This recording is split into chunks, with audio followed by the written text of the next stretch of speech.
What's up?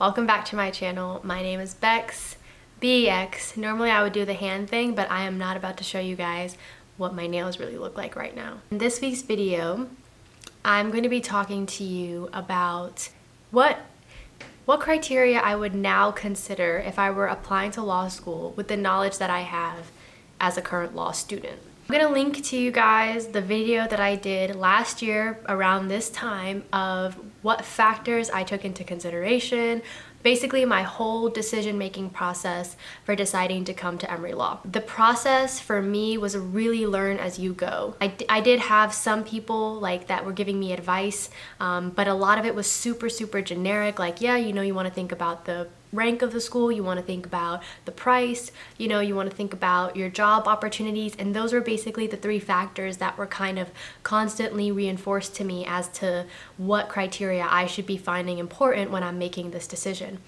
Now, I'm not going to say that those factors are still not important, because I do believe that they are definitely things to take into consideration. I don't have any sort of ranking as to which factors I would put in front of the other. A bunch of different things that you need to just weigh against each other in your own way and based on the things you want to do with your life. I don't want to really go into depth about every single thing that I talked about in that past video, because there's a whole video dedicated to that, and I show you guys kind of a lot of the tools that I used online and ways that I was able to kind of figure things out on my own, because I didn't have anyone kind of in my ear telling me what to do and where to go. Now, a lot of the factors that I considered before were rank of the school, price, location, and job opportunities. The rank of the school was something I took into consideration, because that was like that almost every person who had graduated from law school told me to go to the higher ranked school, because they thought that regardless of what the school's job prospects were looking like, they felt that at the end of the day, if you go to a higher ranked school, your job opportunities are better. Now, granted, that information was given to me by people who had graduated, you know, 10, 15 years out from law school. So now that I'm kind of looking back on that information, I'm like, times are so different, right? Like, I don't want to say dramatically different. I think, you know, law in general, the legal field is still a pretty, you know, old school kind of field. However, I do think that some things are changing, and rank is starting to kind of fall back a little bit as to, you know, its importance, and other things such as job opportunities or clinic opportunities are starting to come into the forefront when people are deciding what kind of law school that they want to go to. So this video, again, is not to say that those factors aren't important, thinking about the ranking of the school, thinking about the price of the school. You know, if for a lot of us, price is a huge determining factor, right? Because this is a huge decision, it's a huge financial burden, and although, you know, that school might seem in all aspects like a really good school, you might not be in a financial position to take on that much debt right now. But at the end of the day, you know, that's a you personal decision, and I don't want to come in and tell you what to do with your pockets. So at the end of the day, if price ends up being your number one determining factor of where you end up, that is 100% valid, and I don't think that you should feel any type of way about having to make what's right for you, a decision that's right for you financially, because especially if you are on your own, you don't have a spouse, you don't have parents who are helping you out, you have to think about what's going to be good for you in the long run. For me, I was willing to take on a considerable amount of debt to come to law school and to come to the law school that I felt best fit me. So I don't want to necessarily go too much into price, but you know, a lot of people have been asking me about, like, is Emory worth the money, right? Like, is it worth the money? And I think that it just depends on what it is that you want to do. Like, it depends on if you want to go into big law or if you want to go into the public sector. If you are going into public interest law, you probably are more debt averse, meaning like you probably aren't willing to take on so much debt because you realize that your paycheck might not be as big coming out of law school.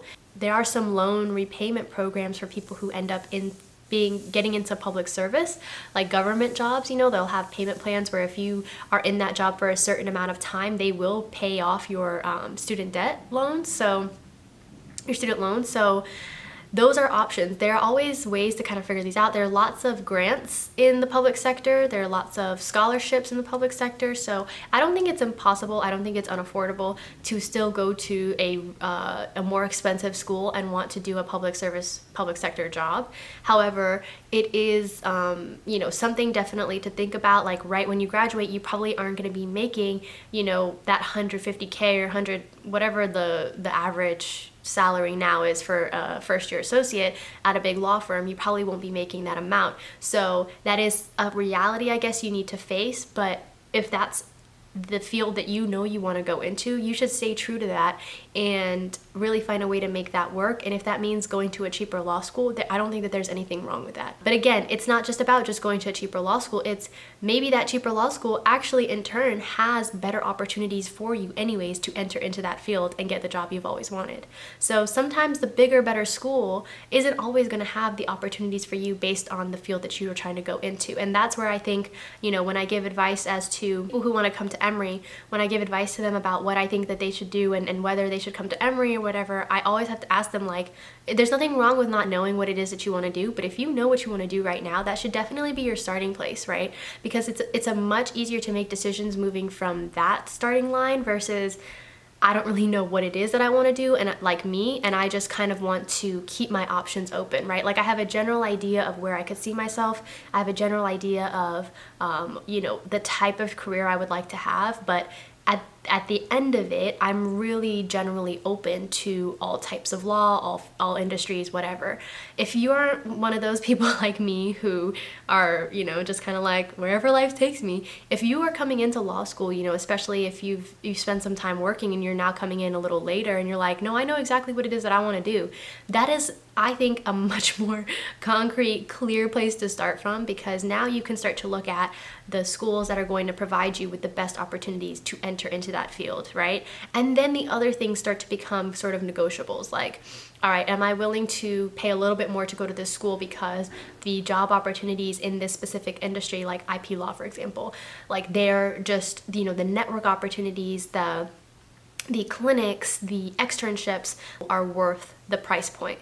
Whereas maybe some of us are like, well, you know, I don't really know what it is that I want to do, so this school is, you know, more expensive, but they've got a broad range of clinics. They've got a broad range of externships, and they're in a city where there's a broad range of opportunities, right? So there are different ways to approach it. So now what I'm sort of thinking is, before I kind of just thought, well, you don't have to know at all what you want to do, right? And you can just go from there. And I still think that's true, but I now want to add to that point that it's, I believe, almost easier to decide when you know where you want to go and what you want to do, what city you want to live in, and what type of job you want to have, and how much money you're willing to pay.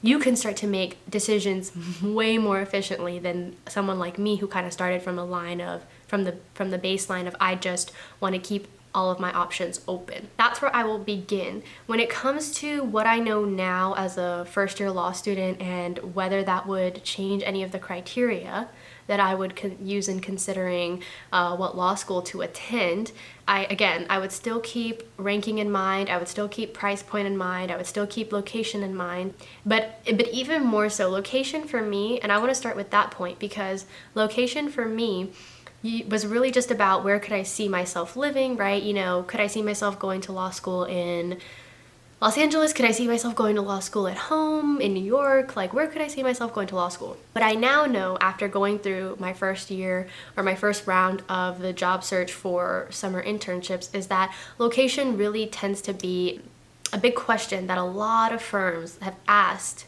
in regards to whether you are willing to stay in this city for a long time. Another sort of similar question that they'll ask you, which I think is a way for them to sort of get a feel for whether or not you like the city that you're in, is how do you like the school that you're at now? Like, are you enjoying it? You know, I do still think that they genuinely want to know how you like law school, but I also think that sometimes that question can also lead into, I love, you know, the city, I love the school, because then they are like, okay, well, she likes it here, she'll probably stay here. I think that question might be more important for people who are trying to go into the private sector, so people who are trying to get, you know, law firm jobs, because I think that the normal sort of trajectory for a law student is you want to get the internship right at that law firm, and then you hopefully can come back as a 2L, and then hopefully you get a job offer for your 3L, and then they eventually expect you to just sort of stay and want to move up the ranks because it's expected that you're there to eventually make partner, right? So they're hoping that you're staying there to really be firmly rooted in this area.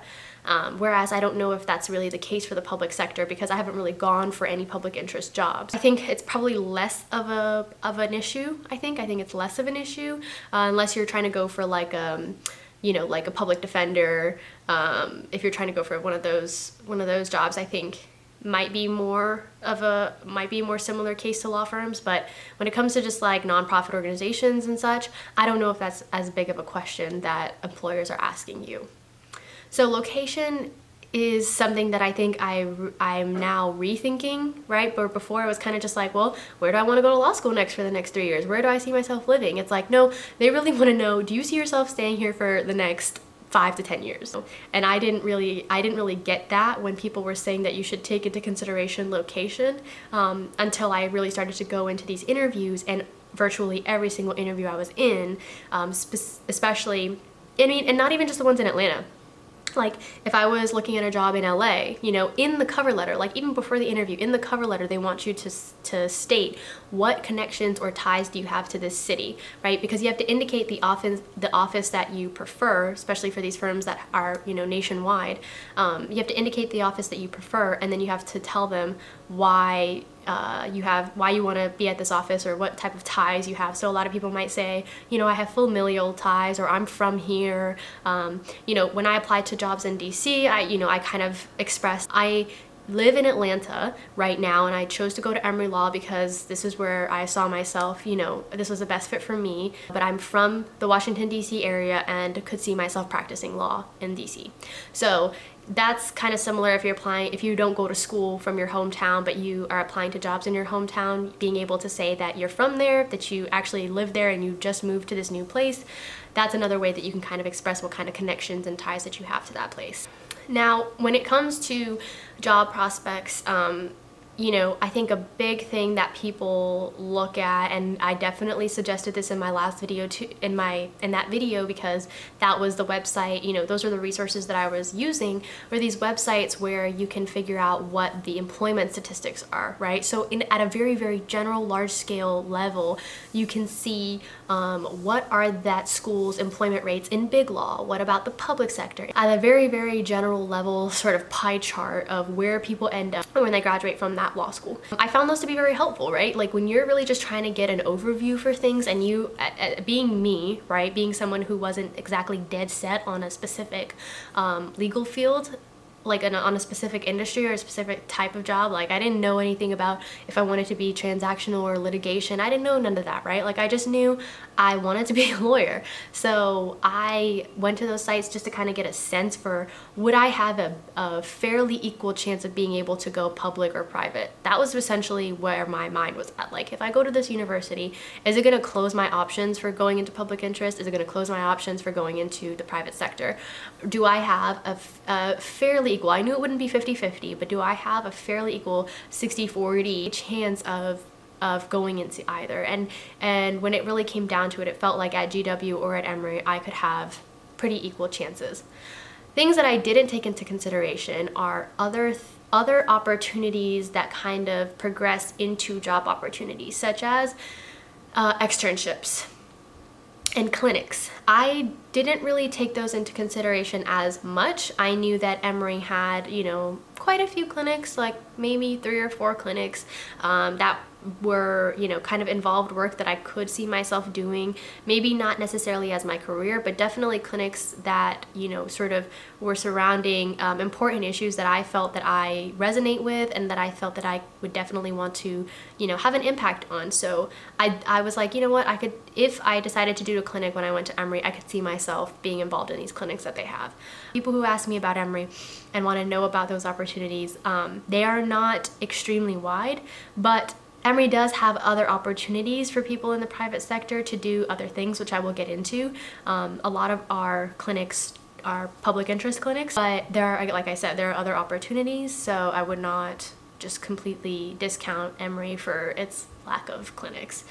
That's something that I didn't really consider because I do realize that doing things like clinics and externships can help you network. They can help you kind of get into those fields, and those opportunities can turn into internships, which turn into jobs, right? So you might not like the immediate information that you get from the internet is kind of like the end product of 3Ls graduating and what happens to them, but you really don't see a lot about 1L employment statistics. You don't see a lot about clinics that turn into internships that turn into jobs, or externships that turn into job offers. Like, you don't see a lot of that information. So I would definitely sort of inquire about that from the school. Think about what is it that I want to get involved in, and would getting involved in it early on, especially if I never had any prior experience in it before attending law school, would it help for me to be in a clinic to kind of get a little bit more access and a little bit more information into that field, so to help me, you know, get a job later on down the road. I really wasn't thinking about it like that. I was just like, oh, just another experience. If I want to do it, I can. If I don't want to do it, cool. As best as you can, try and find people who are in the law school. That was something that I didn't really do. Is I talked to people who had graduated from law school, and like I mentioned before, they had graduated 10, 15 years out of law school. And so they were giving me kind of, I don't want to be rude and say outdated experience, but it had been a while, right? And what I really wanted to know was, what was the experience of the students there currently, right? Especially with the times that we're in now that are so completely different to what anyone has really ever been through in law school.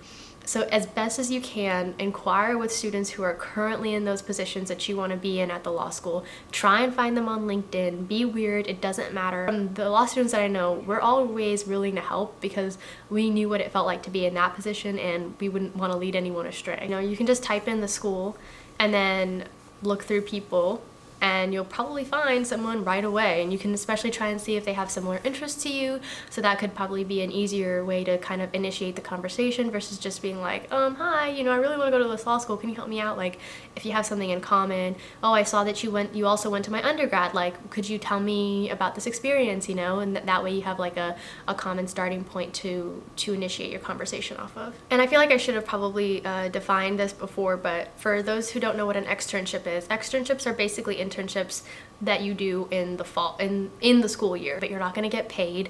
You're just going to get academic credit for it, possibly, and you're also able to get academic credit for it. And I think that that's really cool because it gives you an opportunity to just get out of school, you know? And I mean, I'm not on campus right now, but it just gives you an opportunity to just like kind of, it reminds you, I think, of like, and I haven't done it yet, but I can kind of imagine that it just reminds you of why you're doing what you're doing, right? Gives you that real life, real world experience that you can kind of feel like you're not getting in law school. Like, it's really hard to remember that after this you're gonna be a lawyer, right? Like, you just feel like right now you're training to be a really good reader, like just the best reader, you know? Like, that's all it feels like you're training for at the moment. And I can just imagine that doing an externship while you're also in school can kind of just help break things up a bit and not feel like you're just going through the motions, right? Another thing that people don't really think about, or people don't really tend to know about, are certain programs or certificates that the university might have that can kind of help you just add to your resume and kind of get a leg up on others, you know, when you graduate, and really show employers that you are very interested in this particular field that you're going into. So at Emory, there's this Tiger program. I think it takes students from Georgia Tech, like STEM students from Georgia Tech, and then law students from Emory, and they kind of come together and work on these projects together, kind of talking about IP law, patent law, while coming up with this, you know, while the STEM students are kind of doing the scientific research. Really just helps you kind of get this experience with, you know, how science and the law interact. I think that that's a great way for people who are interested in IP law, people who are interested in patent law, or, you know, just like technology. Really great way to kind of get your foot in the door with that. There's also Societies, you don't really think about. Like, I would really try and see, that's something I definitely didn't do either. Like, I wanted to know if there was a Black Law Students Association, but that was really it. I didn't take anything else in terms of practice societies into consideration. I didn't really know what practice societies were to begin with, but I think virtually every law school has practice societies. So there'll be like a sports and entertainment law society. There are IP law societies, real estate law societies. So virtually every field that you can think of, like somebody will be the president of something. And it's not only a great way to kind of get a little bit of leadership experience while you're in law school, but it is a great way to meet people and to network. So to meet your other peers, meet older peers, but also to network with people, with professionals that are already in those fields. Because a lot of times the practice societies will host networking panels where they'll bring in professionals from the field, and they'll come in and they'll talk about their experience. And a lot of the times they'll say, whenever you need to, reach out to me. Sometimes they'll be Emory alumni, sometimes they won't be. It's a great way to network. It's a great way to have easy access to professionals already in the field for you to sort of start getting your foot in the door, especially as a 1L where you don't really know where to start. It's a great way to get your foot in the door, and that's something I definitely didn't think about because I didn't really understand how networking was gonna even work to begin with. Like, I was like, I'm already struggling networking, like a year ago before I came to law school, I was already struggling to network on LinkedIn, and I was just like, oh my gosh, this is painful. So I didn't really know how that was gonna go with law school, and how, I was just like, who has even the time, right? But this is a great way to kind of just, learn more about the fields that you want to get into. Just like, you can, even if you're not necessarily like dead set on practicing real estate law, like you can be in the real estate law practice society, and that's a great way to just kind of keep getting more and more information as they host events, networking panels and such, to learn about what that field is like, learn about what it's like to be a lawyer in that certain industry, before you really decide like, oh, okay, this is something that I want to do. You can be in multiple practice societies and just kind of hop in on those Zoom panels and just learn a little bit more before you start applying to jobs. What I'm saying about that in terms of trying to figure out how that works into your decision-making process is try and find people who are in certain, when you are going on LinkedIn and you're looking for students to talk to, look at their resume and look at what practice societies they're involved in, and ask them like, hey, I see that you're in the Civil Rights Law Society. Like, what is that like? Are you guys active? Do you guys host events regularly?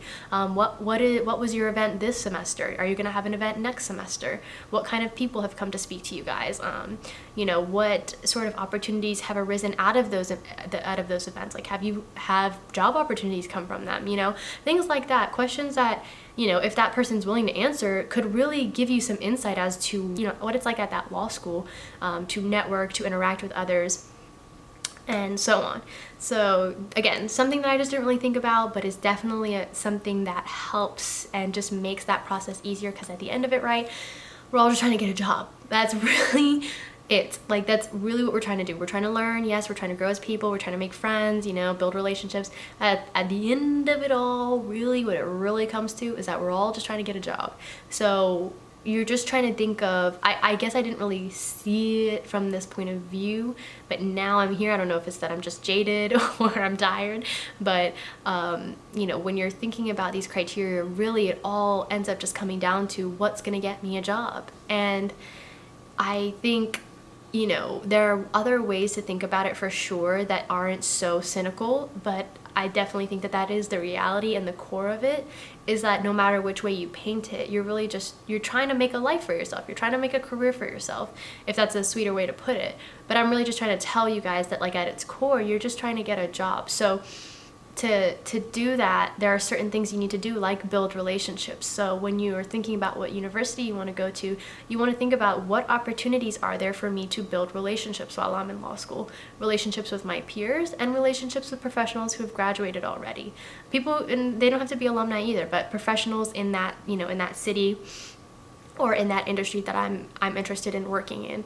So what's going to help facilitate that process? Does the school have certain clinics that allow me to interact with professionals in the field? Does the school have externships that allow me to get work experience while I'm in school?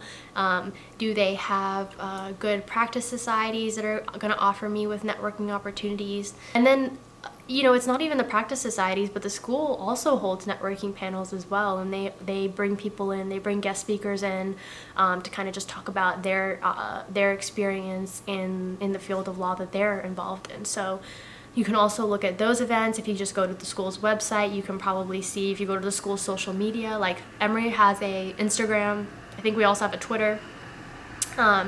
You can definitely just check those out and kind of see what events are they having this year. And yeah, I think you'll get some pretty good information from that. I'm getting stressed out because I really did not want this video to be this long, but I guess I forget that, you know, one, I talk a lot, but also because I forget that there's a lot to consider in this process. Along the line of career opportunities, thinking about it, looking into a school's career services, I think is important, and it's a factor that I did not consider heavily. I just was looking at the school's employment statistics, but I didn't actually look at the career services and what specific resources they have for their students, and just kind of like what the students thought of their career services staff. Our career services at Emory are helpful in some senses, and in some senses they're not. I think that they do their job for the most part. Like, for example, when I apply to things or, you know, when certain things are going on, like my career services advisor, she emails me, she updates me with things, she makes sure, you know, hey, I saw that you didn't upload your cover letter, you actually only uploaded your resume, like make sure you get that in. So, you know, she's constantly calling me or emailing me, just kind of reminding me of things. She lets me know of certain opportunities. After I met her, you know, she kind of got a sense of like, okay, this is what type of law I'm interested in, and these are kind of the internships that I've been taking a look at. So based on that information, throughout the winter as I was applying places, she would kind of just she would kind of just send over some internship opportunities that she thought that I'd be interested in, and one of them actually turned up to be the job that I have now for the summer. So, you know, I think that if you invest in the relationship with them and it's something that you really feel like you need their help, I do think that they make themselves available and that they can be helpful.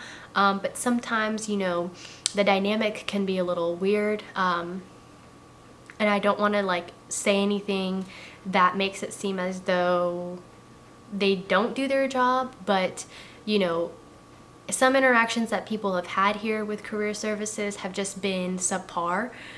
They feel as though they're not really there to help them get the job and the career that they want, but rather just kind of like getting a job, period.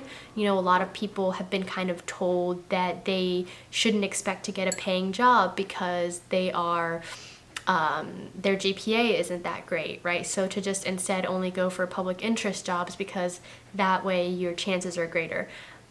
That statement alone, there's nothing wrong with that, right? Like, okay, the idea is like, maybe if my grades aren't too great, I might not get a big law job, so I should probably apply to, you know, a public sector job where grades aren't necessarily the most important factor as they are in big law, and, you know, increase my chances of getting a job. Because at the end of the day, all career services wants is to increase those statistics. They want to at least maintain or increase the employment statistics that the school already has. To them, they just think that they're telling you, you know, they're just telling you facts. They're like, look, if you want to increase your chances of getting a job, you should not only look at big law, you should probably be looking at the public sector too. Whereas to a student who's already sort of like, you know, especially a student who might not felt that they did that well you know, in their fall semester, but really still wants to get a big law job because they just really want to work in big law, right? To them, that might make them feel super insecure now because, well, now my career advisor, who has a lot of experience, now she's telling me that my chances aren't going to be that high. So should I even apply to these jobs? Like, am I cut out for big law? Like, I don't think that they realize that, even though they feel that they're just telling us facts, that those statements really stick with us because we're already, as you know, especially students of color, like, you're already stuck with the imposter syndrome of being at law school and not being sure about your place here, whether you deserve to be here. And then on top of that, if you didn't really do that well academically that semester, then on top of that, your career advisor is telling you that you should probably, you know, kind of focus on getting on increasing your chances of getting a job by applying to the public sector jobs, like now you're just like, well, am I even cut out for this? I think the realest, most authentic insight as to what it's like to be at that school you're going to get is from the students themselves, the students that are currently in it. So again, I would try on LinkedIn to find students at that university already and ask them like, what have your interactions with career services? How have they been? Have you been doing mock interviews with your career service advisors? Have you been, were they really helpful with your cover letters and your resumes? For me, you know, we all had to take this sort of like career professionalism class last semester, and it was like once a week.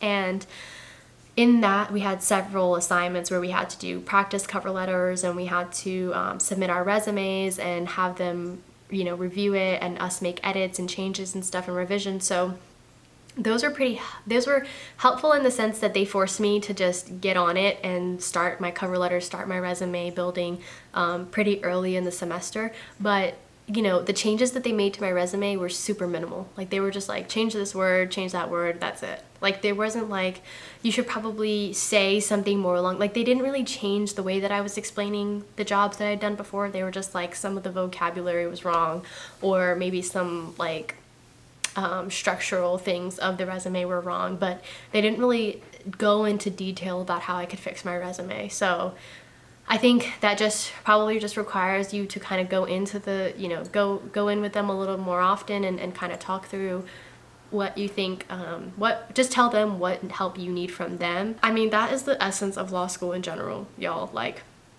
going in, it's very directed by you. Like the education that you're gonna get is gonna be based on what you make of it.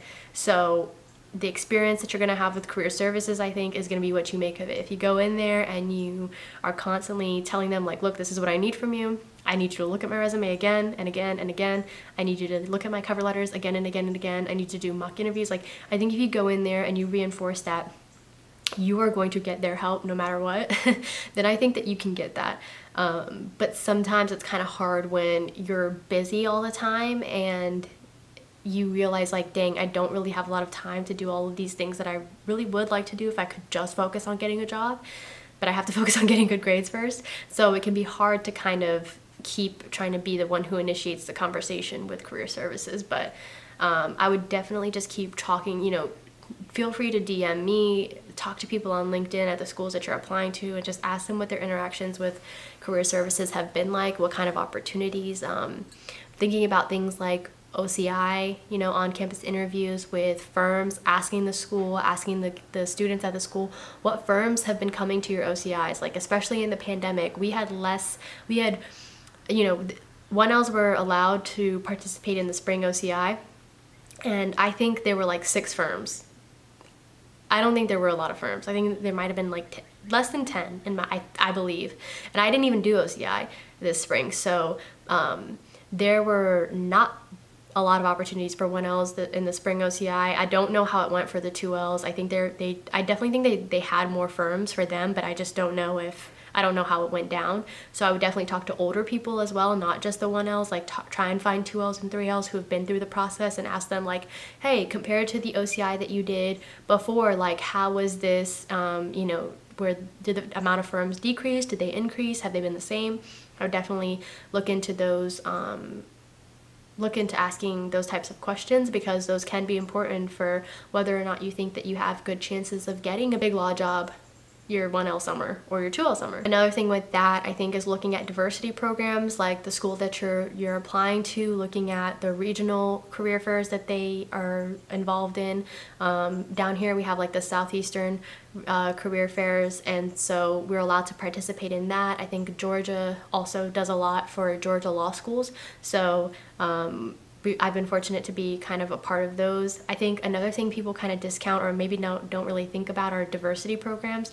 There are a lot of diversity career fairs, diversity pipelines now, programs that are kind of getting involved with. They might be regional, they might be national, but I would definitely look into seeing if your school provides those opportunities and make sure that career services knows about those opportunities, so that when you get there, you know, they can help you with your materials and make sure that you have a good chance at getting a job. This video is too long, but I have one more important point. I think we don't really consider your experience and what you think, what kind of environment you would be entering, and whether or not that environment is going to be conducive to you being successful academically and just personally too, right? So when you're thinking about location and you're thinking about the school and just the other factors, you have to kind of think about like, okay, if I go to this, if I move to this city and I go to this university, or if I go to this law school, like what kind of environment am I going to be in?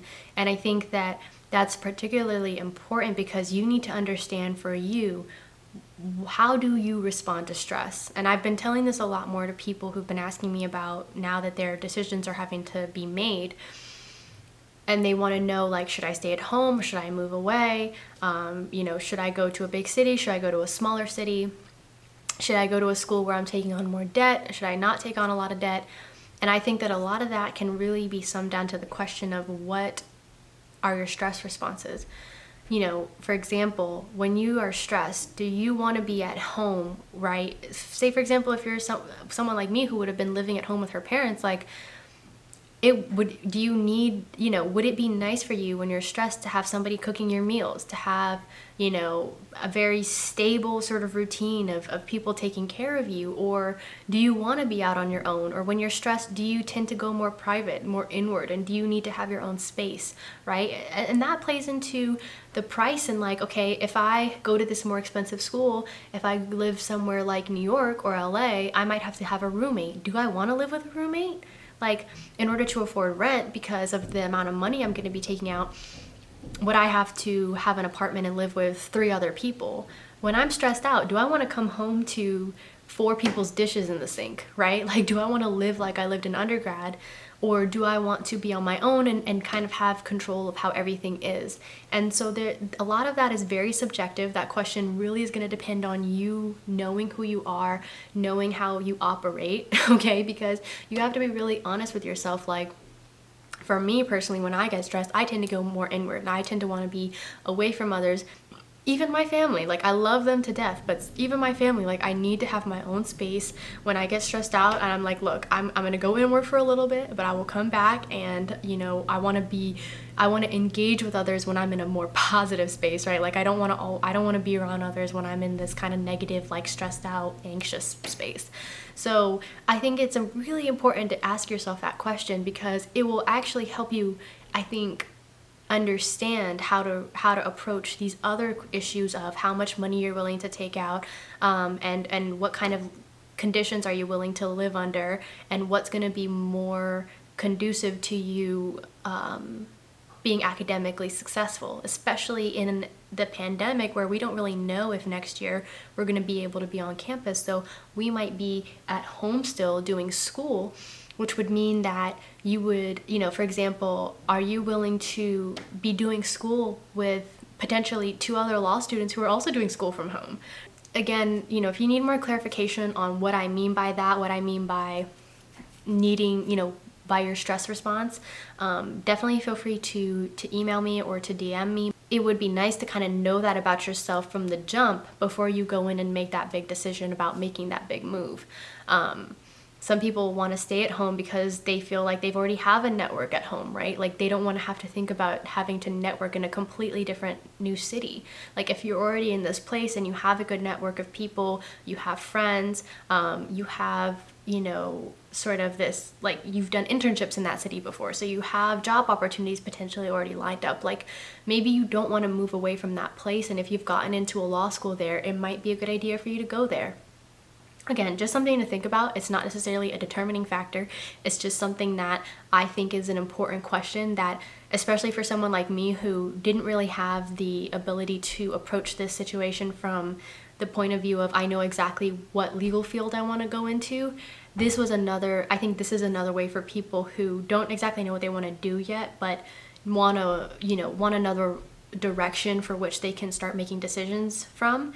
I think that's a good place to start from as well. Like, how do I respond to stress? Because when you really think about it, Like, yes, you want to think about employment statistics, you want to think about life after law school, but you also have to think really hard about life during law school, because in those 3 years, if you are not in an environment that's conducive to your academic success, your grades are going to be trash, and then it won't matter what happens after law school because you're not going to get the job that you want, possibly, right? So it's all about enhancing that experience while you're there in law school and maximizing it so that when you leave, you could potentially get any job that you want. It also comes to my last point, which is go with your gut, trust yourself, and remember that at the end of the day, I really truly believe that you will be taken care of and you will end up where you're supposed to be. And if you don't, that life will redirect you to that place, maybe at a later point, and you just don't really, you just can't really see that yet. But at the end of the day, no matter what factors I tell you are important to me or were important to me or what criteria I would reconsider, no matter what I or anyone else tells you, at the end of the day, this decision has to be about you.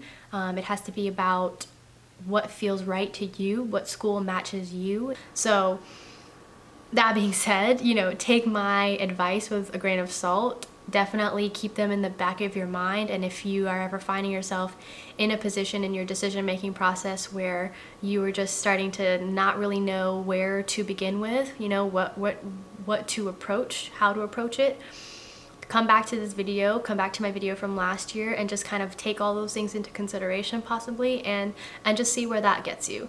And if that helps you figure things out, then awesome. I feel good about myself, I feel happy for you, and it's a win-win. But if that doesn't help you again, then there's no problem, and don't freak out about it, because I think at the end of the day, you already know where it is that you want to be. You just need someone from the outside to tell you and to kind of confirm or maybe deny your thoughts that you already have, right? So that's really what this is. Just trust yourself. Trust your gut, because 9 times out of 10, your intuition will serve you best. I'm just here to be sort of that voice of reassurance and encouragement that, no matter what you decide, it's going to be okay. It's all going to work out, and, just take it one day at a time, one step at a time, one factor at a time, and try not to get too overwhelmed by the process. But again, I know I didn't cover everything. There's probably more that I could have covered, but I talked too much, so that's my own fault. I'm sorry. But please, reach out to me if you want to learn more about Emory, learn more about other things that I think could be important or helpful in considering what law school to go to, and or just comment down below, like this video, give this video a like, and comment down below if you have any other questions. And I always respond to comments, so I have no problem answering honestly and truthfully to you all. I give it to you. Everybody's always like, what was your GPA and what was your LSAT score? And I'm like, okay, like I don't even care anymore. Make sure to subscribe, because we're going to just go through this process together, me and you. And next time I'll try to come to this camera without one eyebrow and 5 nails. In the meantime, thank you for loving me the way that I am. I will see you guys in next week's video, and I'll talk to you later. Bye.